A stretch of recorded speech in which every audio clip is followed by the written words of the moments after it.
Marketing can have such an influence for you at post-application, current student retention, like almost offering to be a support lever for different departments can help start to open up some of those conversations. We know as marketers KPIs, we know social media trends, Yeah. we know website language, but other people do not. And I think coming to a meeting, the best thing that you can do for leaders and for yourself is to break that down into numbers and things that people are going to care about.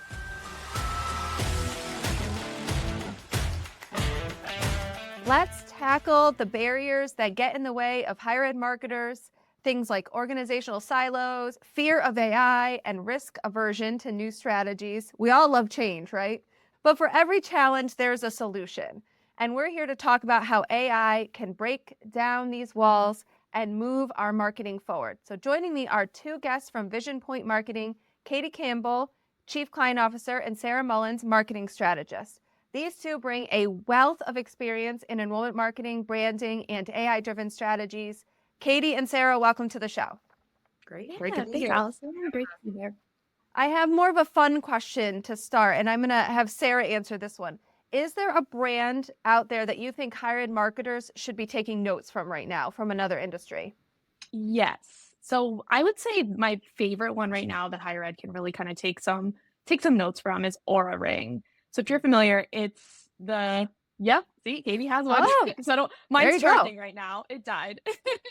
But if you don't know Aura, they are essentially an Apple Watch for your ring. It measures all of your metrics, your sleep, your heart rate variability, all of the things. And the thing I love about Aura is that they aren't trying to appeal to everyone. You know, they are focused and drilled in on women's health. They significantly invest in research in women's health, which is an under-researched topic. And they partnered with higher ed institutions that are research one that are focused in on menopause research, for example. And I think the beauty of Aura is they're focused in on women's health in that one thing. But, you know, everybody has a heart rate. Everybody has these metrics that Aura can measure.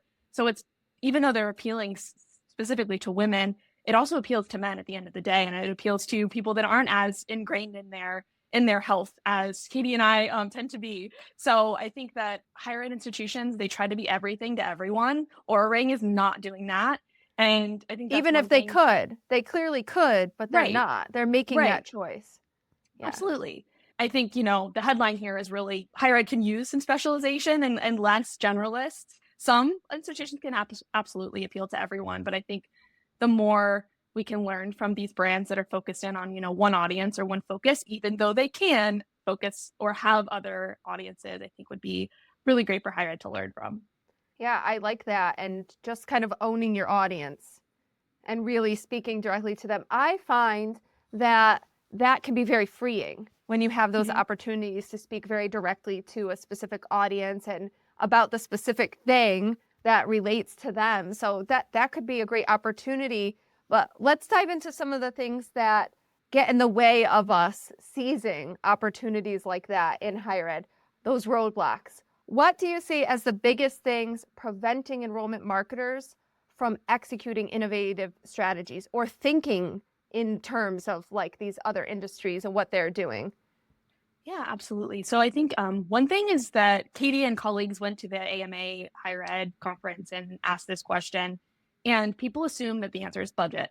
We don't have money, we're restricted with budget, which is absolutely a challenge in higher ed. I don't want to gloss over that too much. But the number one thing that came up in AMA was silos, was working with other team members across campus, within your own team, all of the different teams that you have to interact with. I always say, you know, the higher ed version of the chicken or the egg, which one comes first? The higher ed version is really who's responsible, enrollment and admissions, or is it marketing? So I think it's no one's fault that higher ed is kind of built with barriers and silos. It's just how we're structured. But I think there are opportunities for us to break those silos. I know it's a lot harder than it. We can sit here all day and talk about it, and it's a lot harder than it is. But when I was on the higher ed side, I definitely saw that. And there are ways that we can break those barriers down. Yeah, I feel like alongside that too, Sarah, it's such a great point. Even across those different departmental lines or verticals or silos, I think in higher ed, coming from outside higher ed and then seeing into this industry for the last 5, 6, 7 years, there's so much maybe pressure or uncomfortability or stress that comes with the idea of failing. And in Yes. marketing, we are trained to have this mindset that there really is no failing. There's only testing. We're just learning constantly about should we talk to this audience or how should we talk to them and so forth. But when trying to communicate failures, I say with quotes or air quotes, is when you try to communicate that to people outside of that marketing department that have that mindset all the time, it can be really hard. It can come off as a loss or a miss or a wrong call. And Yeah. I think that that kind of prevents us maybe from trying these new things. Well, and our mistakes are perhaps more visible than other people in the organization. So you're So true. really like putting yourself out there when you're trying something new, and that's scary no matter who you are, right? So I can feel and sense a lot of nods of heads right now as people are listening to this when we're talking about silos and just sort of like risk tolerance at our organizations. And so those are definitely major challenges I hear a lot, we all face. But let's shift to what can we do about those things, right? Because that's what we want to talk about on this show. How can we take action around them? So how do we start breaking down those barriers? Where do we begin?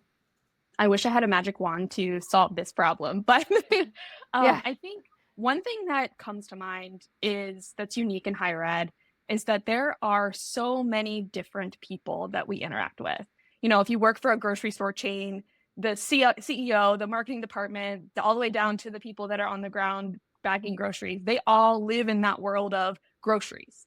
Whereas in higher ed, you know, we live in the world of biology professors and engineering professors and groundskeepers and all of these different people that make up like this total ecosystem. You know, people live there, they eat there, they work out there, they go to class there. So there's this whole new, it's an environment that we're working within. And I think we kind of forget that sometimes and don't give ourselves grace in higher ed that, hey, we have a lot of people at the table. So I think It's complicated. yes, it is very, It's not simple. Yeah. yeah, absolutely. That is one challenge that I faced when I was on the higher ed side. And we're all speaking different languages and a lot of different things, a lot of different priorities. So as a marketer, I felt the need to make it easier on myself and on others to kind of break that barrier down and talk to others in a way that they're going to understand what I'm talking about. We know as marketers KPIs, we know social media trends, we know website language, but other people do not. And I think coming to a meeting, the best thing that you can do for leaders and for yourself is to break that down into numbers and things that people are going to care about. You know, all of these metrics and campaign things that we track here at VisionPoint. I know when I was on the higher ed side, we tracked Google Analytics. Most people in the room don't care about that. We do. It's very important to us and our success. But bringing the things that matter to the table is really important. You know, how many students did you get in the room? How many website traffics did you get? That is one way as marketers we can kind of break down and kind of meet in the middle and talk about things in like a way that other people may not initially understand. Yeah. So we got to get to the so what for the person that's in front of us. Absolutely. Yep. Absolutely. So I think kind of we got to do the work. absolutely. I think almost like a mantra too is data over ego, right? It's not about if you tried the wrong thing or the right thing. It's like what did it make up for in the end, to Sarah's point. And marketing can support every phase of the funnel. And so frequently I think people think, oh, marketing's up here, admissions work. The brand piece of it and not Yeah, and then student success even further. And it's like, oh no, marketing can have such an influence for you at post application, current student retention, like almost offering to be a support lever for different departments can help start to open up some of those conversations, because sometimes it's just hard with so much going on in higher ed. I feel like everyone's title has like 3 commas because they have to do so many things. So just even getting to the table and finding a kind of symbiotic benefit to working with marketing could be a help. It's sounding like B2B on your campus to me, right? So you are all at VisionPoint, but there's so many partners out there, and we have partners that we work with at Sienna as well. But you would come in with that, how we can help you with your challenge. That's how you would come, right? As a partner coming to a higher ed institution. So what I hear you saying is that the marketing people, whether enrollment marketing, communications, you've got to be going to your campus partners with that mindset, understanding their challenges or seek understanding of their challenges so that you can share how you can help with that, how marketing can help with their pain point. Yeah, I'm so glad you brought that up, because I think that back to the silo conversation, I think we are so siloed, and we are immediately, it's like, no, I don't have time for that office or that person or that department. Where actually, when you create that symbiotic relationship, they help you, you help them. And when it comes to like the enrollment process, you have a student reach out to admissions, you need to talk to someone, or you have email compos that you need to send out to these audiences. You can learn a lot from creating those relationships. And I always kind of say, my secret weapon on campus was making friends with people in other departments, because when I wanted to get something done, that is how I got it done. Really, you have to know those people across campus. And I know my campus was a square mile, and we all went to the same grocery stores and Starbucks and all of that. So I had the privilege of being close with these people physically, but I think making friends is such an important part, and sounds like an obvious thing, but it really is important to, just like you said, Allison, is going out to those offices and departments and saying, hey, I know you're struggling with this. How can we help as a marketer? And I think that's so important. Well, we're very used to making our audiences feel seen and heard. We need to do that with our campus partners as well, really. And it is obvious and it is important, but it's not easy because we're so busy, right? So we have to build that in as priority, which is one of those things you have to gain this mentality around prioritizing that. I want to talk about how AI can help perhaps overcome some of these challenges next. But first, I just want to say to our listeners, if you're enjoying these insights, subscribe so you never miss an episode, and also sign up for my newsletter at AllisonTercio.com.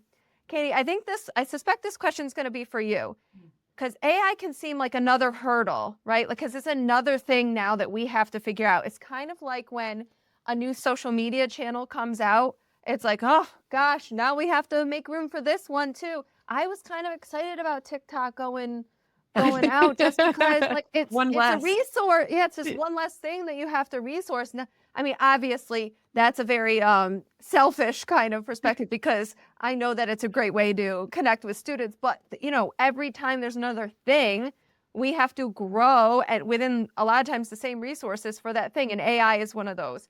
So, but it could be a tool that helps us with some of these big challenges we have around silos and the other things we've been talking about. So, Katy, what are some ideas you have for how AI can help us? Yeah, I think it's such an interesting question, because to what you all were talking about earlier, so much of it comes down to be the most effective marketer and enrollment marketer that you can be, comes down to prioritization and time. And that's really where I think AI is such a linchpin in allowing people to kind of scale up or evolve how they've been a marketer on campus, break down silos, or even the work that they're doing. So some of the beauties of AI in general, and I say all of this with an asterisk of like, use AI in a smart fashion, right? Keep in mind all of the disclaimers that come with it. I very much move forward with use AI like a smart intern. It might need some help, but it can give you a huge start. So around that, back to that notion of sometimes in higher ed, we can be afraid to fail in our marketing efforts or and how we talk to our students.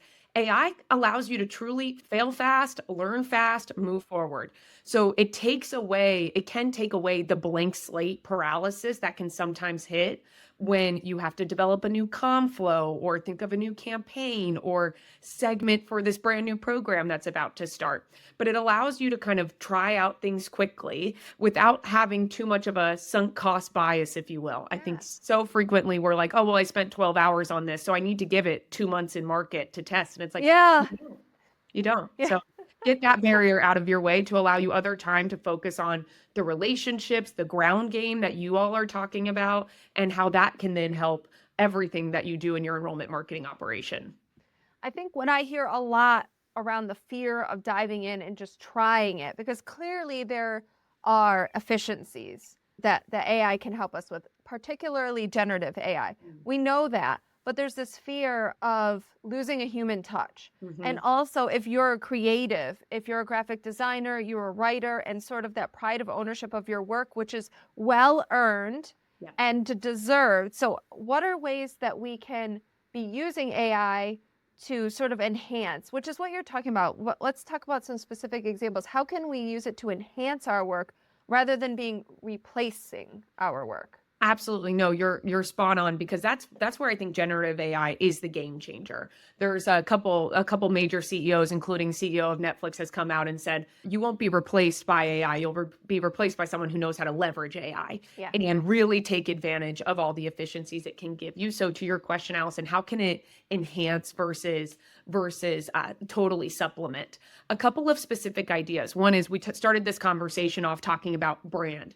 Your brand is your friend. I think so frequently people kind of view brands as, oh, I'm now locked into my brand. But your brand opens up doors for, oh, now we can express ourselves this way and that way. One great way to use AI is share with a generative AI LLM or learned language model about your brand. Here's our pillars. Here's our mission statement. Here's some of our past communications. Okay, now that you have that, help me draft a 2-sentence Facebook post about our upcoming open house.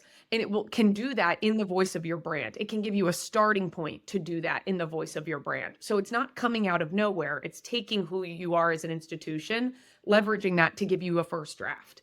Some other ways too, of course, is just even automating administrative tasks back to getting you as much time as possible. Generative AI can be super helpful when it comes to scheduling and reminders. But I think something, especially knowing probably some of our listeners here are deep in the weeds of their CRM, is around creating dynamic content. There's generative AI models that can take what a user fills out on a form or even the pages that they've gone to on your website and then use that to say, actually, instead of showing them their first message being about financial aid, they've already shown interest in our health sciences program. Let's actually have their first message be about our health science offerings and opportunities.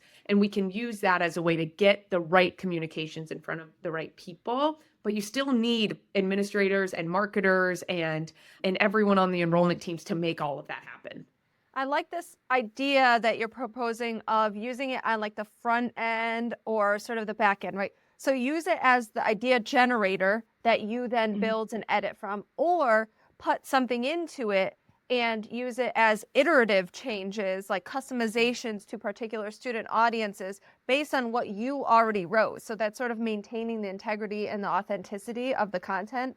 So an example from something I've done recently is we have these little quiz questions that we ask in our Slate portal.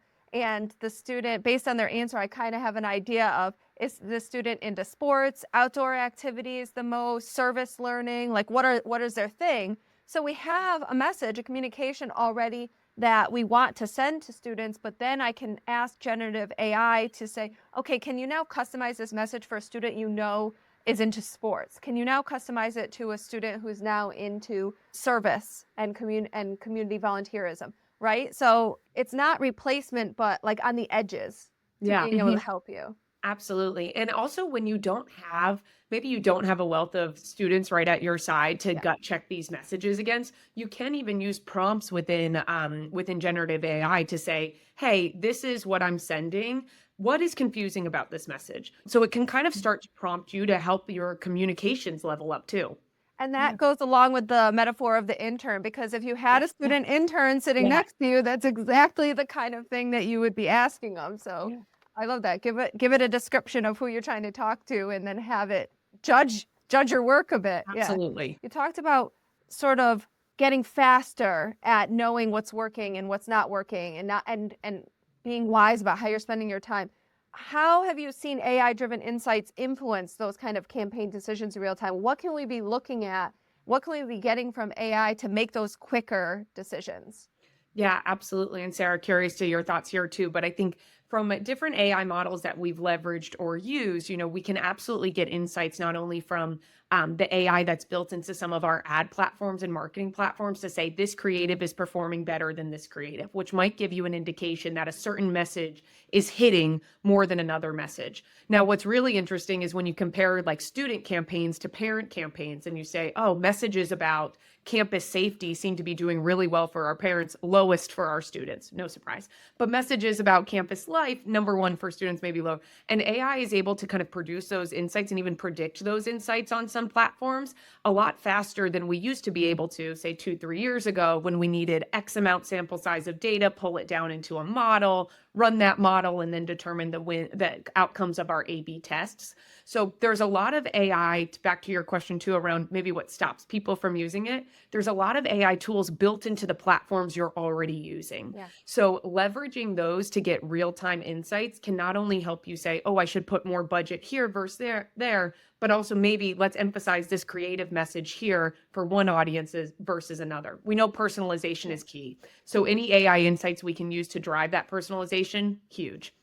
When AI helps us come to an understanding of what's high performing or what's working most effectively, can we then also, if we're putting content into generative AI that we produce, could we also say, now evaluate the effectiveness of this, or what changes would you make? What recommendations would you have, knowing these things about what's high performing in our content?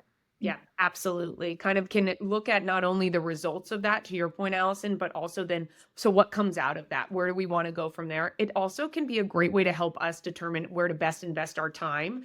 We know marketers are, as we were talking about, constantly trying to evaluate and judge their own list of priorities. So, okay, coming out of these results and these findings, where should we then push our energy to? Because we know this audience is the most viable to help us hit our enrollment goals. Or maybe this audience needs extra love and they need more kind of entry level messaging to then take that next step to even move from prospect to inquiry. Okay, how can we customize what we're doing and where we're investing our time in our team? The opportunity is clear, right? But it still feels maybe overwhelming. It could, if you've not used any of these tools yet, right? Like, the possibilities are there, but how do we actually do this? How do we get started? So what are some practical low barrier ways that someone listening can start leveraging AI to help us with these big challenges that we face on our campuses? I think one way that you can start, which for me was sort of like, okay, where do I even begin? There are so many tools, and every day we open our laptops and there's another one. And I think to your point, Allison, about the social media options, I think doing something that is very low stakes as your step one into AI. If this is your first time exploring AI, first of all, I would recommend the Google AI, Google Gemini, or Claude. Those two are the most user-friendly options. Gemini is free. Throw in an email that you're going to send to a colleague and ask it to reword it, or ask AI to adjust this based on what you're trying to do. Maybe you want to send this email and get an action out of someone. Maybe prompt it with, look at this email and adjust this to get a response back. And this is a low stakes way that you can just ask AI to do something where you're not actually putting this out in the market. You're not putting this in a social media post. You're not putting this in an email complo. It's something really easy for you to just step one, basic entry into AI. But I think one way is also back to the point of taking AI-driven insights and influencing your campaign decisions. You can take social media posts that have been really successful. You've gotten really great traction. Put all of those into generative AI and ask it, these have been our most successful posts. Give me 15 more captions, or give me 15 more content ideas. I see that as more like a brainstorming tool. That's personally how I use AI, is really kind of my smart intern that's brainstorming for me. Again, low stakes, you're not actually putting any of this in market, but it's really kind of that kickstarting your ideas and forming things based on your results that you've had in the past, but also kind of giving new ideas to move forward with. Yeah. That last example is a really important one, Sarah, because it showcases how you're still important. First of all, you are the one who analyzed what's working the best. Second of all, you're not just going to copy and paste those 15 captions and put them, you're discerning. You've got the critical thinking piece that's missing from the AI that you then can apply to it to make that decision. But Katy, what's your advice? Yeah, I was going to say 2 tools that come to mind for me if they're helpful for others. One is, and I'll say the web address slowly, it's goblin.tools. And you will go to this website and you will think it was built in 2005. Like, that's how simplistic it is. But it already has, basically, Goblin Tools is an AI generator, and it has like 8 jobs. They have a to-do list, a professor, a judge, a consultant, even a chef. You can drop in, the ingredients you have in your house, and it will tell you a recipe to make. But one of my favorite jobs on there that it has is called the compiler. And it's where you can just input a brain dump and it will turn it into a to-do list. So Oh, again, your point, Allison, you're controlling the input. You are the user and saying, here's everything that's on the top of my mind today. You know, we all know that 2 a.m. feeling of, oh my gosh, what's going to keep me up tonight? And you put it in there and it will turn it into a to-do list, even with like little micro steps as to how to get everything done. So that's a great tool to play around Great. with. The other one that Sarah and I geek out on all the time, another free tool, is Perplexity. Perplexity is great for research. So if you are interested in, hey, tell me everything I need to know about this competitor down the road, or tell me everything I need to know about computer science engineering, a degree that's way over my head, but I need to market it or find students for it. Perplexity is a great free tool that gives you great research summaries, but it also sources all of its information. So you can see what's coming from Wikipedia, what's coming from YouTube, and you can also eliminate sources like, I don't want to know what people are saying about it on Reddit. Take that out. So it's a really great tool that also allows you to feel confident or allows you to easily double check all of the information that you're given. So those would be the two that I think are great, like entry-level AI tools. Of course, I had to log on and look at Goblin after you said that. You're right. It is Yeah. simplistic, straightforward. But what cool things. It has the chef. If you give it the recipes, it'll make you a recipe based on the ingredients that you have, which is another great way to get started. You don't even have to do this for work. You could do it for something Completely. personal, like something you're going to cook or a trip that you're going on, which might feel like a good place to start. Those are just helping you, and it's not even about the content that you're putting out as your brand, right? Which might be where that scary and fear feeling comes in. Thank you guys so much for being on the show. How can our listeners find you if they'd like to connect? Yeah, absolutely. If you'd love to learn more about VisionPoint Marketing, we're a higher ed exclusive marketing agency. VisionPointMarketing.com will be the place. If you enjoyed this conversation, make sure to subscribe, save, share this episode, and check out the show notes. We'll definitely put links to some of the resources that Sarah and Katy were giving us. And if your team has used AI to overcome challenges, we'd love to hear from you. Drop me a message on LinkedIn and let us know what's working. Until next time, keep innovating, keep experimenting, and keep breaking those silos.